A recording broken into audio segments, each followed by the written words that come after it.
짧은데요. 짧고서 한 2, 3분밖에 안 지금 제가 기다리는 것이고. 자, 앞에 제목을 함께 읽겠습니다. 시작. 감사는 오직 믿는 자의 열매입니다. 감사는 오직 믿는 자의 열매입니다. 라는 제목으로 말씀을 진행하겠습니다. 물론 절기상 맥주감사절이죠. 맥주감사절. 해마다 맥주감사절을 지키고 있는데요.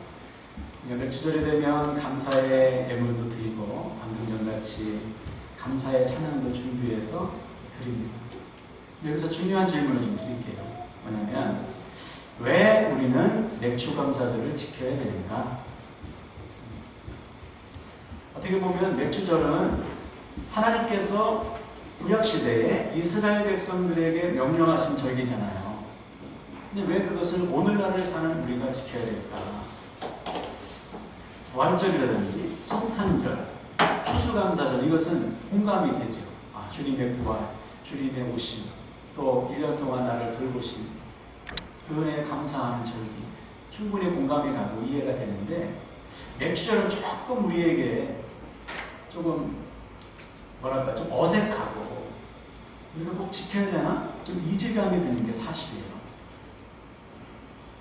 그래서 실제로 맥주절을 안 지키는 경우도 있더라고요.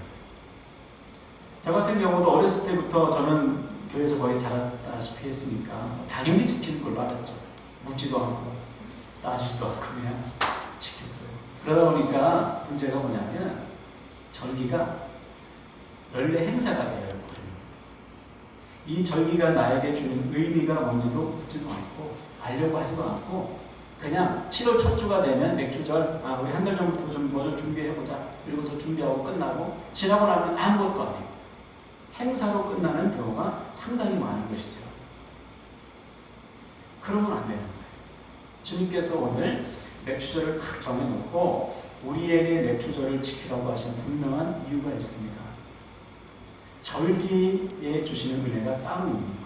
그래서 왜 우리에게 오늘 맥주절을 지키라고 하시는지, 오늘 그 이유에 대해서, 오늘 맥주절을 통해서 하나님께서 우리에게 주시고자 하는 메시지가 뭔지 오늘 이 말씀을 통해서 우리가 함께 나누려고 합니다. 자, 먼저 맥주절의 뜻은 이스라엘 백성들이 가나안 땅, 약속의 땅에 들어가서 처음 수확한 곡식, 처음 수확한 열매를 하나님 앞에 드립니다. 그래서 맥주절의 이름이 여러 가지인데 초실절이라는 이름이 있어요. 초실, 처음 초자의 열매식, 처음 거둔 곡식을 열매를 하나님 앞에 드리는 날. 그래서 맥주절을 초실절이라고 부르죠. 오늘 본문을 다시 보시면 맥주절을 지키라. 이는 내가 수고하여 밭에 뿌린 첫 열매를 거두느니라. 그렇죠. 처음 거둔 결실을 하나님 앞에 드리는 날. 그래서 처음 거둔 곡식이 뭐였냐면 보리였어요. 보리 다음에 민. 그래서 보리 맥자, 거둔 주자에서 처음 보리를 거둔 날. 그래서 맥주절이 된 거죠. 자, 그러면 왜 맥주절이 중요한가? 왜 하나님은 약속의 땅에서 처음 거둔 곡식을 하나님께 드리라고 명령하는가? 이유는 잊지 말라는 것입니다. 한번 따라할까요? 잊지 말라. 무엇을 잊지 말라는 것일까요? 약속의 땅에 들어가서도 너희를 먹이는 분은 하나님이시고 너희로 열매 맺게 하시는 분은 하나님이심을 잊지 말라는 것입니다. 왜냐하면 자기 힘으로 열매를 거둘 수 없어요. 하나님께서 비를 주셔야지만 가능합니다. 자주 들었듯이 이른 비와 늦은 비를 주셔야지만 씨를 뿌리고 열매를 맺을 수 있어요. 그러므로 처음 곡식을 거두면서 이것은 하나님께서 나에게 주신 열매, 하나님이 나의 공급자, 하나님이 나를 먹이시는 분이시다. 이 사실을 잊지 말고 맥주절을 지키라는 것이죠.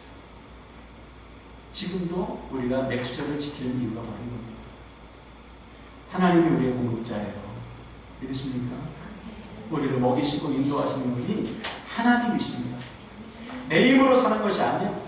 하나님께서 살게 하셔야지만 살 수 있습니다. 지난 6개월 여러분 돌아보셨죠? 하나님의 은혜가 아니면 살 수 없었어요. 이 말에 동의하십니까? 예. 하나님의 은혜가 아니면 우리는 단 하루도 살 수 없습니다. 이 사실이 믿어져야 돼요. 이 사실이 믿어지는 자는 오늘 주님 앞에 감사의 예를 드려요. 반면에 전혀 감사하지 못하는 분도 계실 수 있죠. 오늘 감사의 제목을 쓰는데 생각이 나야지. 도대체 뭐가 감사한가? 무엇이 감사한지 아무리 생각해도 생각이 떠오르지 않는 분 혹시 계셨을 수도 있어요. 왜냐? 지금 눈앞에 보는 상황이 감사한 상황이 아니에요. 여전히 문제가 쌓여있고 여전히 부족하고 여전히 답답한 상황. 어떻게 감사할 수 있냐 이거죠. 뭐 좀 해주셔요. 뭐 좀 채워줘야. 그죠? 도대체 뭔가 좀 해주셔야 감사하지. 아무것도 안 돼 있는 상태에서 어떻게 감사할 수 있는가. 여러분, 이것은 조금만 생각해 보면 이 말이 얼마나 믿음이 없는 말인지 우리는 금방 알 수 있어요. 상황이 좋아서 감사하는 것, 문제가 해결되어서 감사하는 것, 필요한 것이 채워져서 감사하는 것은 믿음이 필요 없어요. 누구나 하는 것입니다. 하나님을 믿지 않는 감사할 수 있어요. 문제가 해결돼서 너무 감사해요. 필요가 채워져서 너무 감사해요. 이것은 하나님을 믿는 믿음에서 나오는 감사가 아닙니다. 이런 사람은 상황이 하나님입니다. 상황이 좋으면 좋고 나쁘면 나쁘고 철저히 상황에 지배당하는 사람의 모습입니다. 반면에 감사는 하나님을 보고하는 것입니다. 하나님을 믿는 자만이 할 수 있는 것이 감사예요. 하나님을 믿는 자만이 할 수 있는 것이 감사예요. 그래서 오늘 본문을 보면 아주 중요한 진리가 숨겨져 있어요. 오늘 주님께서 백성들에게 맹추절을 지켜라. 너희가 열매를 거두게 될 것이다. 선포하신 때가 여러분 신명기 23장인데 이때는 이스라엘 백성들이 어디 있을 때입니까? 광야에 있을 때. 약속의 땅을 보지도 못한 때입니다. 지금. 그렇죠? 약속의 땅을 보지도 못하고 여전히 광야고 씨도 없고 뿌릴 땅도 없어요. 물도 없어요. 그런 상황 속에서 주님은 지금 뭘 선포하는 거예요? 너 열매를 거둘 거야. 열매를 거두면 나에게 감사해. 아무것도 보이지 않는 상황 속에서 주님은 감사를 명령하고 계십니다. 무슨 말이냐? 너희들 지금 눈에 보이는 것은 광야밖에 없지. 약속의 땅 보지도 못했지. 그러나 내가 너희들을 반드시 그 땅으로 인도하여 들어가게 할 것이다. 그 땅을 차지하게 할 거야. 그리고 그 땅에 씨를 뿌리고 열매를 맺게 할 것이다. 내가 책임지고 너희들을 먹일 거야. 그러므로 너희들은 그 땅에 들어가 처음 곡식을 거두거든 나를 기억하면서 맥주 감사절을 지켜라. 눈앞의 상황을 보지 말고 하나님을 바라보라는 것이다. 지금 여러분 지금 광야길을 걷고 계신 분이 계실 거예요. 그 상황 속에서 주님을 명령하시는 거죠. 감사합니다. 내가 이 광야를 통과하게 하고 마침내 약속을 성취하게 해서 여기 열매를 줄 것이다. 이 말씀에 아멘 한 사람은 여러분 다 광야를 통과했습니다. 그러나 이 말씀을 듣고도 순종하지 못한 사람은 광야에서 헤매게 됐어요. 감사의 열매는 오직 하나님을 바라보는 자만이 드릴 수 있는 거예요. 감사는 오직 믿는 자의 열매입니다. 그래서 여러분 우리가 감사할 때 그 감사는 반드시 열매를 맺어요. 할렐루야. 한번 따라합시다. 감사는 감사의 열매를 맺는다. 하나님을 바라보고 감사하는 그 감사는 반드시 열매를 맺어요. 우리가 잘 아는 예를 들어서 다니엘을 보시면 다니엘을 시기한 무리들이 말도 안 되는 법을 만들어가지고 다니엘을 사자굴에 치고 던지자고 하잖아요. 그것을 받았어요. 다니엘이. 사자굴에 던져지는구나. 이때 다니엘이 어떻게 기도했습니까? 하나님 지금 뭐 하는 것입니까? 저 죽게 생겼어요. 큰일 났어요. 하나님 앞에 알고 하면서 원망하는 기도했나요? 아니에요. 하나님 앞에 두 손을 높이 들고 기도했을 때 그 기도가 무엇으로 끝났습니까? 감사하였더라. 감사를 들고 끝났어요. 아니 조금 있으면 사자굴에 던져지는데 어떻게 다니엘은 감사로 하나님 앞에 영광을 돌렸을까? 그의 시선이 지금 하나님을 향하고 있었기 때문이죠. 그가 지금 바라보는 것은 상황을 보는 것이 아니었어요. 하나님을 바라봤기 때문에 상황을 보고 두렵고 답답하고 한숨이 나오는 상황이지만 하나님을 바라보니까 감사해요. 그럼 이때 한번 생각해 보세요. 다니엘이 이때만 하나님을 바라봤겠어요? 발등에 불이 딱 떨어지니까 하나님을 봤습니까? 아니에요. 그는 바벨론의 포로로 잡혀와서 지금 바사 제국의 총리가 될 때까지 하나님을 향한 시선이 떨어진 적이 없어요. 어떤 상황 속에서든지 하나님을 봤어요. 하나님의 은혜가 아니면 살 수 없음을 알기 때문에 매 순간 하나님을 바라봤고 하나님께서 베푸시는 은혜로 살았다는 거예요. 자기 힘으로 산다고 생각해 본 적이 없어요. 늘 하나님을 바라봤어요. 기도했던 사람이 자기를 먹이시고 인도하시는 분이 하나님이시라는 사실을 굳게 믿는 사람입니다. 그래서 지금 이 상황 속에서도 감사를 합니다. 그래서 결국 다니엘의 감사는 어떻게 됐습니까? 감사의 열매를 맺었어요. 할렐루야. 감사는 고통으로 끝나지 않아요. 감사는 반드시 감사로 끝나고 감사의 열매를 맺어요.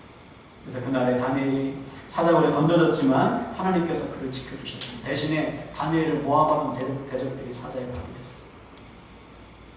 그리고 그 감사를 듣는 사람이 영광 받으셨죠. 다니엘 주변의 사람들이 하나님을 찬양하죠. 이거예요. 하나님을 믿는 자는 감사할 수 있고요. 하나님은 그 감사를 통해서 영광 받으세요. 반드시 감사의 열매를 맺습니다. 그러므로 우리의 시선도 다니엘처럼 하나님께 향하기 바랍니다. 그러면 참, 그러면 감사가 나와요. 하나님을 바라보는 자는 감사할 수 있어요. 오늘 맥주전을 명령하신 하나님도 보세요. 아무것도 없는 상황 속에서 명령하시는 거예요. 웃기는 일 아닙니까? 아이 뭐가 보여야지. 약속의 땅은 봤어요. 뿌릴 씨도 없고 지금 땅도 없고 물도 없는데 무슨 하나님 열매를 말씀하십니까? 너무 앞서가시는 거 아닙니까? 근데 이 말씀에 순종한 사람 여호수아와 갈렙은 하나님 앞에 감사의 예배를 드렸어요. 약속의 땅을 차지하고 광야를 통과했어요. 아멘. 우리가 알듯이 이 말씀을 듣고도 아멘하지 못한 그 모세, 아무도 약속의 땅에 들어가지 못했어요. 광야를 통과할 수도 없었어요. 감사 없이는 광야를 통과할 수 없어요. 감사할 때만 광야를 통과할 수 있습니다. 감사 없이는 광야에서 헤매다가 끝나는 거예요. 여러분의 인생이 광야를 통과하는 인생 되길 바랍니다. 감사할 때만 통과할 수 있어요. 감사할 때. 그래서 지금도 상황을 보는 분들은 감사할 수 없어요. 환경을 의지하는 분들은 결코 감사의 열매를 맺을 수가 없어요. 오늘 이 말씀을 듣고 있는 이스라엘 백성들, 아침에도 만나를 먹었잖아요. 좋죠? 지금 이 출애굽기 23장 16절의 말씀을 듣고 있는 백성들은 아침에 새벽에 일어나서 만나를 걷어서 먹었어요. 애굽에서 10가지 재앙을 다 체험했습니다. 홍해가 갈라진 것을 봤고요. 자기들 발로 마른 땅을 건너갔어요. 하나님께서 애굽의 군사들을 홍해에 의해서 몰살시키는 것도 봤어요. 그렇죠? 쓴 물이 단물로 바뀌는 것도 봤고, 낮에는 구름기둥, 밤에는 불기둥으로 자기를 인도하신 하나님을 수십 번, 수백 번 체험했습니다. 그런데도 아직 부족하다는 거예요. 부족해. 하나님 부족해요. 부족해. 하나님 안 돼, 안 돼. 만족할 수 없어. 여전히 믿지 못하는 거예요. 보고도 믿지 못하는 것입니다. 감사가 안 돼요. 당황했어. 아무도 광야를 통과하지 못했어. 오직 감사한 여호수아와 갈렙만이 그 땅을 통과했습니다. 지금도 똑같아요. 여러분 감사하세요. 주어진 상황에 감사하세요. 그래야 광야를 끝나. 최근에 제가 아는 전도사님이, 여러분도 아시다시피 아이를 잃었어요. 4월 말이었는데 교회가 후원하고 있는 만민교회 김다솔 전도사님, 얘는 태어나면서부터 많은 질병을 갖고 태어났어요. 희귀질환, 처음 듣는 병이었어요. 심장이 이상이 있고, 그래서 태어나자마자 심장 수술했어요. 장이 제대로 움직이지 않았어요. 그래서 위수술하고 먹지를 못해, 삼키지를 못해. 그래서 바로 위에 관을 연결해서 튜브로 연결해주고, 죽을 고기도 많이 먹겠어요. 거의 태어나면서 1년 응급실에서 살았어요. 근데 하나님이 기적적으로 고쳐주신 거예요. 눈도 안 보이고 귀도 안 들리는 아이가 어느 순간 보게 되고 어느 순간 귀가 열리고 부모의 의사소통을 하고 인지도 점점 좀 발달해서 하나가 낳고 또 못 걷던 아이가 앉아서 놀다가 벽을 잡고 일어서 부모의 손을 잡고 아장아장 걷는 놀라운 기적이 일어났어요. 그래서 그 아이를 보면서 많은 사람들이 하나님 앞에 영광을 돌렸고 위로와 소망을 얻었어요. 하나님 살아계십니다. 그런데 우리는 갑자기 아이에게 폐렴이 온 거예요. 폐렴 별거 아니잖아요. 건강한 아이에게는. 근데 이 아이는 면역력이 너무 약해가지고 폐렴을 이기지 못했어요. 그래서 응급실에 가서 어느 날 폐렴 치료를 잘 하다가 견디지 못하고 심정지가 갑자기 세상에 나왔어요. 뭐라고 위로할 말이 없죠. 자녀를 잃은 슬픔 누가 알겠어요. 그래서 그 소식을 듣자마자 장례식으로 아내와 함께 달려갔어요. 갔더니 아직 빈소도 제대로 마련되지 않아요. 저희 지방에서는 저희 부부가 처음 봤더라고요. 근데 무슨 말이 나와요. 그냥 붙잡고 안아주고 같이 울었지. 장례가 끝났어요. 끝나고 이제 2달 조금 지났잖아요. 몇 주 전에 만나서 그 전사님에게 얼마나 힘드냐고, 얼마나 많이 보고 싶냐고 그랬더니 하시는 말씀이 물론 너무 힘들지만 너무 감사하다.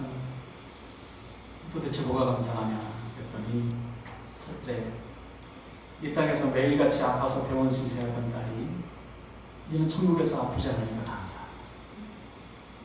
두 번째는 이전에는 천국이 막연하게 여겨졌다면 이제는 사랑하는 내 아이가 있는 천국에 가야 할 분명한 목적이 하나가 생깁니다.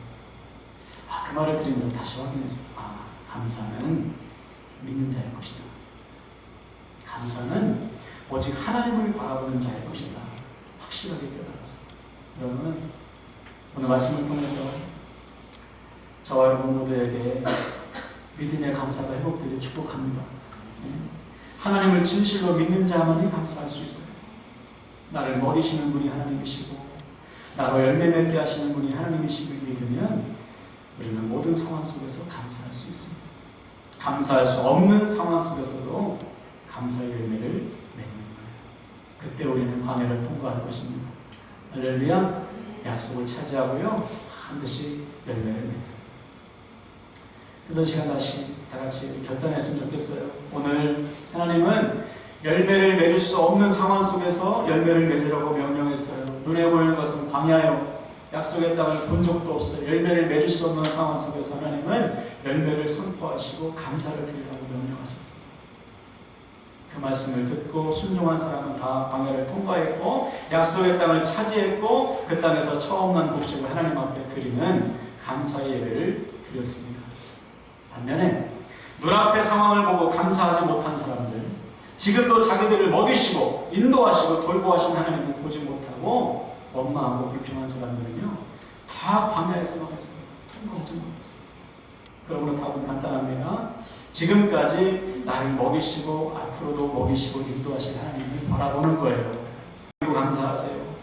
지금 비록 열매가 없을지라도 나로 하여금 열매 맺게 하신 하나님 바라보세요.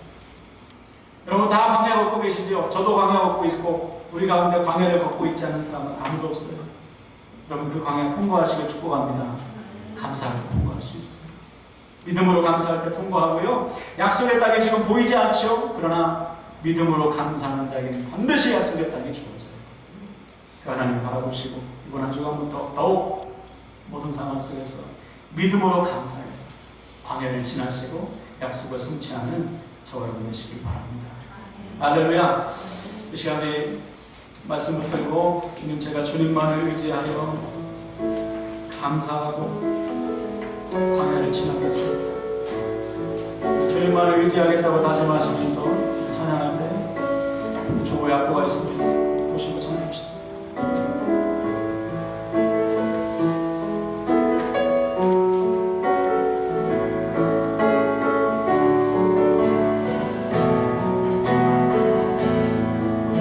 의지했던 모든 것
주옵소서. 오늘 다시 하나님을 바라보게 하시니 감사합니다. 지금도 나를 먹이시고 나를 열매 맺게 하실 하나님을 우리가 바라볼 때 우리 안에 감사가 회복되게 하여 주시옵소서. 우리 삶을 맡기며 주여 한번 간절히 외치고 기도하시겠습니다.